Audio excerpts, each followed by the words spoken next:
L'un des plus grands mystères autour d'Hunter x Hunter, c'est bien la mère de Gon. Normalement, c'est plutôt la situation inverse qui se produit.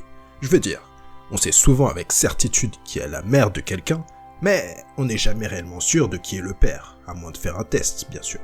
Bref, passons. Je vais vous raconter comment Jin Fricks, le père de Gon, a rencontré sa mère. Accrochez-vous, car ce fut pas de tourpeau.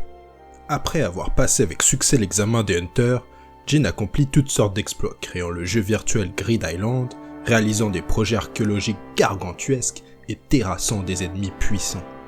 Le seul problème, c'est que Jin était vraiment en chien. Faut dire que les hormones poussaient très fort. Si fort que s'il ne se libérait pas de ses pensées perverses, la concentration d'hormones allait bloquer les cavités par lesquelles il émettait son haine, ce qui le rendrait totalement impuissant.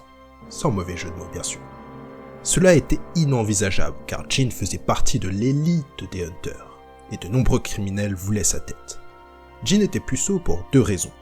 Premièrement, c'était quelqu'un d'extrêmement timide et solitaire. Il était aussi négligé. Sa barbe était mal taillée et il était rare qu'il daigne prendre une douche.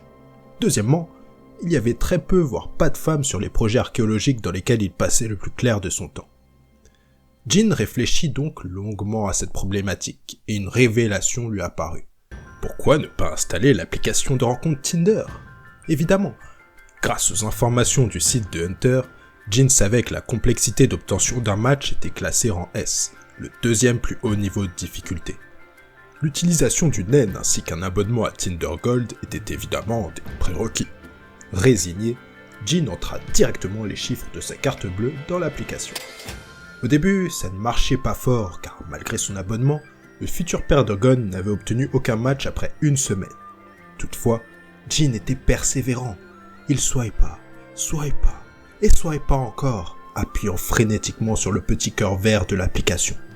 Grâce à son haine et à son entraînement rigoureux, il se passait de manger et de dormir pour continuer à swiper et ainsi augmenter ses chances d'obtenir le Saint Graal, son premier match. Finalement, Jin réussit. Il tomba alors de fatigue sans avoir eu le temps de connaître l'identité de la fille.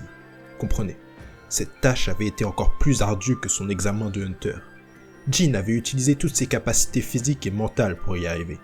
Il avait mis près d'1 mois à obtenir son premier match, un véritable exploit, sachant que la moyenne était de 6 mois. À son réveil, le portable de Jin Fricks avait disparu. Quelqu'un avait volé son smartphone. J'aurais dû m'y attendre, pensa-t-il. En effet, l'obtention de ce match avait démultiplié la valeur de ce vulgaire Samsung S7. Elle était passée de 10 000 genis à 1 milliard de genis, correspondant à 10 millions d'euros dans notre monde.